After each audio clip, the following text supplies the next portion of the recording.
மே 1 உலகம் முழுவதும் தொழிலாளர் தினமாக அனுசரிக்கப்பட்டு வருகிறது. இந்த வீடியோ அந்த நாளினுடைய வரலாற்றை சொல்வதற்காக மட்டுமல்ல, இருந்தாலும் அது குறித்து ஒரு சின்ன ரீகால். 19ஆம் நூற்றாண்டுல மிகப்பெரிய தொழில் புரட்சி நடந்த நூற்றாண்டாக அது கருதப்படுது. அட் த சேம் டைம் அந்த தொழிலாளர்களுடைய உரிமைகளும் சைமல்டைனியஸா அது குறித்த அந்த வரைமுறைக்கான போராட்டங்களும் தொடங்கப்பட்ட காலமும் அதுதான். குறிப்பாக 1886 அனார்கிஸ்ட் அப்படின்னு சொல்லக்கூடிய, அதாவது தொழிலாளர் நலத்தை பேசக்கூடிய, தொழிலாளர் நலனுக்காக போராடக்கூடிய இயக்கங்கள் தொழிலாளர்களாலேயே நிறைய உருவானது.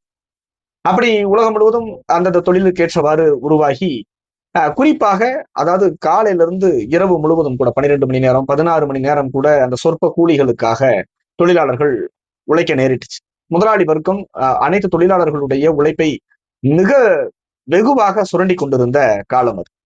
அப்ப அந்த அனார்கிஸ்ட்னு சொல்லக்கூடிய அந்த தொழிலாளர் நலன் சார்ந்து இயங்கக்கூடிய இயக்கங்கள், அந்த அமைப்புகள், உருவான அமைப்புகள் எல்லாம் அந்த கால வரையறை, இவ்வளவு நேரம் தான் வேலை செய்யணும் அப்படிங்கிறத முன் வச்சு அந்த உழைப்பிற்கேற்ற ஊதியம், அப்புறம் அடிப்படை உரிமைகள், அவர்களுக்கான வாழ்வாதார உரிமைகளையும் முன்வைத்து போராட தொடங்கினாங்க. ஒவ்வொரு நிறுவனத்திற்கு எதிராகவும் போராட தொடங்குறாங்க.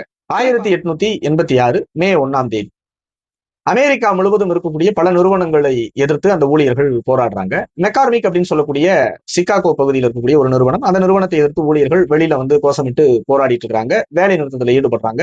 அதனுடைய தாக்கம் நாடு முழுவதும் பரவுது. நாடு முழுவதும் பல பகுதிகளில் வேலை நிறுத்தம், அந்த உரிமைக்கான அந்த அனார்சிஸ்ட் அந்த தலைமையில போராட ஆரம்பிக்கிறாங்க.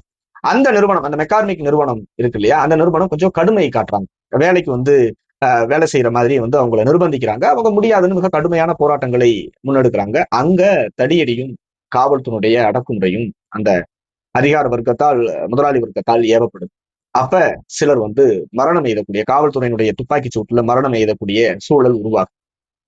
உடனடியாக அதே மாதிரியான உரிமை குரலை முன்வைத்து போராடி கொண்டிருந்த தொழிலாளர்கள் மத்தியில் இந்த செய்தி வேகமாக பரவ அது நாடு முழுவதும் மிக கடுமையான போராட்டங்களை முன்னெடுப்பதற்கான சூழலை உருவாக்கிடுச்சு. அந்த போராட்டத்தினுடைய மிக பெரும் பகுதியாக சிகாகோ நகரில் அமைந்திருக்கக்கூடிய ஹை மார்க்கெட் அப்படிங்கிற பகுதியில நிறைய தொழிலாளர்கள் ஒரே இடத்துல கூடி போராடுறாங்க. உங்களுக்கு எல்லாம் தெரியும், ஜல்லிக்கட்டெல்லாம் அங்கங்க போராடினாலும் கூட சில மாவட்டத்துல, சில முக்கியமான பகுதிகளில் பெருமளவு மக்கள் கூடி போராடுவாங்களே, அந்த மாதிரி இந்த ஹை மார்க்கெட்டுங்கிற பகுதியில பெரிய நகர பகுதி, அந்த வீதிகள்ல பல்லாயிரக்கணக்கான தொழிலாளர்கள் கூடி அந்த உரிமைக்கான போராட்டத்தை முன்வைக்கிறாங்க. மே 3 இப்ப மே 3 இந்த போராட்டம் உக்கிரமடையுது. நாடு முழுவதும் பரவி மிகப்பெரிய கூட்டம் போராட இருக்கு. அப்ப அந்த முதலாளி வர்க்கம் கூடி ஒரு முடிவெடுக்குது, இந்த போராட்டக்காரர்களை மேலும் போராட அனுமதித்தால் நாடு முழுவதும் இருக்கக்கூடிய நிறுவனங்கள் மூடுவதற்கான சூழல் உருவாயிடும். சோ இவர்களை கலைக்கணும். அதுல மிக குறிப்பிடும்படியான நபர்கள் ஒரு 7-8 பேர் இருக்கிறாங்க. August Spies, Albert Parsons, Adolph Fischer, George Engel, Michael ஸ்விஸ், சாமுவேல் ஃபேஸ்டன், இது போல முக்கியமான நபர்கள் அந்த போராட்டத்தை ஒருங்கிணைத்து அந்த போராட்டத்தில் உரையாற்றிய நபர்களாக வரலாற்றில் பதியப்பட்டது. இப்படி பலர் பேசுறாங்க. அந்த போராட்டம் மேலும் மேலும் விரிவடையுது, தீவிரமடையுது. அப்போ இதை அடக்குறதுக்கு ஒரு அதிகார வர்க்கம் ஒரு திட்டமிட்டது. அந்த கூட்டத்துக்குள்ள ஒரு வெடிகுண்டு வீசப்படும். இந்த போராட்டக்காரர்கள் சம்பந்தப்பட்டவே ஸ்வீஸ்லிங்னு சொல்லிட்டு அவர் தான் இதற்கு காரணம்னு அவர் குற்றம் சாட்டப்படுகிறார். இந்த சொன்னோம் இல்லையா, அந்த நபர்கள் 3 பேரு பிளஸ் அந்த ஸ்வீஸ்லிங், அந்த 4 பேர் இவர்கள் தான் இந்த குற்றத்துக்கு காரணம் அப்படின்னு பின்னாளில் 1987 தூக்கிலிடப்படுகிறார்கள். அந்த குண்டுவெடிப்பை தொடர்ந்து காவல்துறை என்ன பண்றாங்க, கண்ணா பின்னான்னு துப்பாக்கி சூடு நடத்துறாங்க. அதுல பல தொழிலாளர்கள் அந்த துப்பாக்கி குண்டுகளுக்கு இரையாகிறாங்க. போராட்டக்காரர்கள் பதிலுக்கு காவல்துறையின் மீது தாக்குதல் நடத்துறாங்க. இந்த 2 தரப்பு மிகப்பெரிய தாக்குதல்களை நடத்தினதுல பல தொழிலாளர்களும் மரணம் அடைகிறாங்க, ஒரு 8 காவலர்களும் மரணம் அடைகிறாங்க. சோ அந்த 8 காவலர்களின் மரணத்தை முன்வைத்து இந்த போராட்டத்தை வன்முறையாக மாத்தியது இந்த போராட்டக்காரர்கள் தான் அப்படின்னு இந்த அனார்சிஸ்ட்ல 4 பேரை தூக்கிலிட்டு அந்த பஞ்சாயத்தை 1987 அப்படிங்கிறாங்க. செகண்ட் இன்டர்நேஷனல் அப்படிங்கிற ஒரு அமைப்பு இந்த போராட்டத்தை அங்கீகரிக்கிறாங்க. இந்த போராட்டத்தின் பலனாக நாடெங்கும் அந்த தொழிலாளர்கள் தன்னெழுச்சியாக போராட முன்வரும்போது முதலாளி வர்க்கம் என்ன பண்ணுது அப்படின்னா, அந்த மே 1 நாள் இருக்கு, அந்த போராட்டம் தொடங்கி மே 4 கிட்டத்தட்ட அந்த போராட்டம் முடிவுக்கு வருது. அதன் பயனாக 8 மணி நேர வேலை அந்த போராட்டத்தின் விளைவாகத்தான் ஊர்ஜிதம் செய்யப்படும். அந்த நிரந்தரமான கூலி, இப்ப இருக்கக்கூடிய அந்த தொழிலாளர் சட்டங்களுக்கான திறவுகோலாக அந்த போராட்டம் தான் இன்னைக்கு வரைக்கும் நம்மால் நினைவு கூறப்படும். இது இந்த நாள் உருவானதற்கான வரலாறு. ஆனால் அந்த போராட்டம் நடந்து மே 1 தொழிலாளர் தினமாக கொண்டாடப்பட்டு 8 மணி நேர வேலை, நிரந்தரமான அந்த வேலைக்கான ஊதியம், இதெல்லாம் நடைமுறையில் இருக்குன்னு நம்பப்பட்டிருந்த தமிழ்நாட்டுல 1999 நடந்த தாமிரபரணி படுகொலை யாரும் மறந்திருக்க வாய்ப்பு இல்லை. அதுதான் தமிழ்நாட்டில் நடந்த ஹை மார்க்கெட் போராட்டம். அதாவது மே தினமாக தமிழ்நாடு தொழிலாளர்கள் கொண்டாடப்பட்டிருக்க வேண்டிய நாள். தமிழகம் மட்டுமல்ல, இந்தியா மட்டுமல்ல, உலகெங்கும் சிகாகோ நகரத்தில் நடந்த போராட்டத்தின் பயனாக எல்லாம் நடந்துச்சுன்னு நம்பிட்டு இருந்தாலும் கூட பல தேயிலை தோட்ட தொழிலாளர்களுக்கு அந்த 8 மணி நேர வேலையோ, வேலைக்கு ஏற்ற கூலியோ, அவர்களுடைய அடிப்படை வாழ்வாதாரமோ உறுதிப்படுத்தப்பட்டிருந்ததா என்றால் இல்லை. அது 1999 ஜூலை 23 புதிய தமிழகம் கட்சியினுடைய தலைவர் டாக்டர் ஐயா அவர்கள் தலைமையில் நெல்லை ஜங்ஷனில் இருந்து கலெக்டர் அலுவலகம் நோக்கி பல்லாயிரக்கணக்கான தொழிலாளர்கள் போராடி, அந்த போராட்டத்திற்கு எதிராக எப்படி ஹை மார்க்கெட்ல ஒரு மிகப்பெரிய தாக்குதல் நடத்தப்பட்டு அதில் பலர் உயிரிழந்ததன் விளைவாக அதெல்லாம் அந்த சட்டங்கள் அமலுக்கு வந்ததோ, அதே போலதான் 1999 1.5 வயசு பாலகன் விக்னேஷ் உட்பட 17 பேர் அன்றைய ஆளும் அரசான திமுகவினுடைய தலைவர் கருணாநிதி அவர்களுடைய உத்தரவு. அங்க முதலாளி வர்க்கம், இங்கு அதிகார வர்க்கம். அதே போல காவல்துறையை ஏவி விட்டு ஒரு மிகப்பெரிய தாக்குதல் நடத்தப்படுது.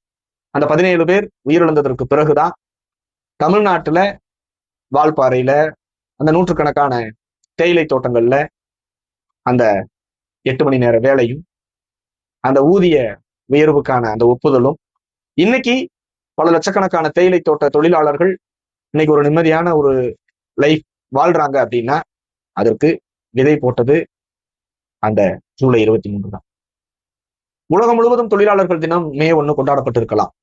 ஆனால் தமிழகத்தை பொறுத்தளவு நாம் கண்ணுற்று பார்க்கக்கூடிய, நாம் வாழும் சமகாலத்திலேயே அப்படியான ஒரு போராட்டத்தை புதிய தமிழகத்துடைய தலைவர் டாக்டர் ஐயா அவர்கள் நிகழ்த்தி பல லட்சக்கணக்கான தேயிலை தோட்ட தொழிலாளர்களுடைய வாழ்க்கையில ஒரு விளக்கேற்றி வைத்தார். ஆனால் உலகெங்கும் தொழிலாளர் தினம் கொண்டாடப்பட்டு இருக்கக்கூடிய இந்த நாள்ல தமிழகத்துல 17 உயிர்கள் காவு கொடுத்து கூலி உயர்வுக்காக போராடி அந்த கூலி உயர்வையும் 8 மணி நேர வேலைங்கிற அந்த அடிப்படை சாராம்சங்களையும் வென்று நாம் இருக்கக்கூடிய இந்த நாள்ல அங்க 17 உயிர்களை பல லட்சக்கணக்கான தேயிலை தோட்ட தொழிலாளர்களின் வாழ்வாதாரத்திற்காக, அடிப்படை உரிமைகளுக்காக இருந்த அந்த தியாகிகள் மாஞ்சோலையிலிருந்து வலுக்கட்டாயமாக இறக்குவதற்கான பல வேலைகளை அரசாங்கம் செய்து கொண்டிருக்கு. 1999 போராடியதோடு புதிய தமிழ் கட்சி நின்று விடவில்லை. சுப்ரீம் கோர்ட் வரைக்கும் போய் இப்ப வரைக்கும் மனித உரிமை ஆணையத்தின் கதவுகளை தட்டி அந்த மக்களை அங்கிருந்து இறங்க விடாமல் தொழிலாளர்களுடைய வாழ்வுரிமையை அந்த நிலத்திலேயே நிலைநிறுத்துவதற்காக போராடி கொண்டிருக்கும். எல்லாம் வெறுமனே சிவப்பு சட்டையை போட்டுட்டு இன்னைக்கு ஸ்டாலினும் கூட்டணி கட்சிக்காரவங்களும் ஏதோ கம்யூனிஸ்ட் சித்தாந்தத்தை காப்பாற்றுவதை போல, தொழிலாளர் வர்க்கத்தின் வாழ்க்கையில் அப்படியே விளக்கேற்றி வைப்பதை போல, அவங்க மட்டும் இல்ல, பல நூற்றுக்கணக்கான அரசியல் தலைவர்கள் அந்த வேஷத்தை இடுவதை இன்னைக்கு காலையில இருந்து பார்க்க முடிஞ்சது. ஒரு சொட்டு தேநீர்லையும் மாஞ்சோலை தேயிலை தோட்ட தொழிலாளர்களுடைய வியர்வையும் ரத்தமும் கலந்திருக்குது. அவருடைய வாழ்வாதாரத்தை மீட்டெடுப்பதற்காக களமாடிய புதிய தமிழ்ச்சியோடு இணைந்து களமாடிய பல தோழமை இயக்கங்களுடைய போராட்டமும் அதில் கலந்திருக்குது. ஆனால் எவ்வளவு பெரிய துரதிர்ஷ்டவசம் பாருங்க, 17 உயிர்கள் காவு கொடுக்கப்பட்டு தற்காலிகமாக நிலைநிறுத்திய அந்த வாழ்வுரிமை இன்னைக்கு பறிக்கப்படக்கூடிய சூழல் இருக்குது. ஆனால் வாய் மூடி மௌனிகளாக கம்யூனிஸ்ட் என்று தங்களை அழைத்துக் கொள்பவர்கள் அந்த சிவப்பு சட்டையை போட்டுட்டு ஸ்டாலின் கூட நின்று மலர் தூவி பக்கம் பக்கமா கவிதை வாசிக்கிறாங்களே தவிர மாஞ்சோலை தேயிலை தோட்ட தொழிலாளர்களை பற்றி பேச அவர்களுக்கு வராது. அவர்களுக்காக பேசக்கூடிய இயக்கம் புதிய தமிழகம் கட்சி மட்டும்தான். அப்படி பார்த்தா தமிழ்நாட்டுல இந்த மே 1 அனுசரிக்கக்கூடிய, ஆத்மார்த்தமாக அனுசரிக்கக்கூடிய ஒரே இயக்கம் புதிய தமிழகம் கட்சி தான். இந்த மே 1 உலக தமிழர்கள் கண்ணீரோடு வாழ்ந்து கொண்டிருக்கக்கூடிய அந்த மாஞ்சோலை தேயிலை தோட்ட தொழிலாளர்களுக்காக குரல் எழுப்புங்க. மே 1ன்னா சிவப்பு துண்டு, விவசாயிகள் சம்பந்தப்பட்டதுன்னா பச்சை துண்டு, இஸ்லாமியர்கள்னா குல்லா, கிறிஸ்தவர்கள்னா அங்கின்னு சொல்லி உடைகளையும் அந்த நிறங்களையும் மாற்றி மாற்றி பச்சோந்திக்கு நிகராக நடிச்சிட்டு இருக்கக்கூடிய இந்த வேடதாரிகளுக்கு மே 1ங்கிறது வெறுமனே ஒரு தினம் அல்ல, பல லட்சக்கணக்கான தொழிலாளர்களுடைய அடிப்படை உரிமைகளை மீட்டெடுப்பதற்காக பல நூற்றுக்கணக்கான தொழிலாளர்கள் தங்களுடைய வாழ்க்கை இழந்து அர்ப்பணித்த நாள். தமிழ்நாட்டிலையும் அதை போன்றது ஒரு நிகழ்வு. எல்லாரும் 2ஆம் ஜாலியன் வாலாபாக் அப்படின்னு ஒப்பிடுவாங்க தாமிரபரணி படுகொலை. இல்லை, அது 2ஆம் ஹை மார்க்கெட் போராட்டத்திற்கு நிகரான ஒரு போராட்டம். தமிழகம் கொண்டாடப்பட வேண்டிய மே தினம் ஜூலை 23.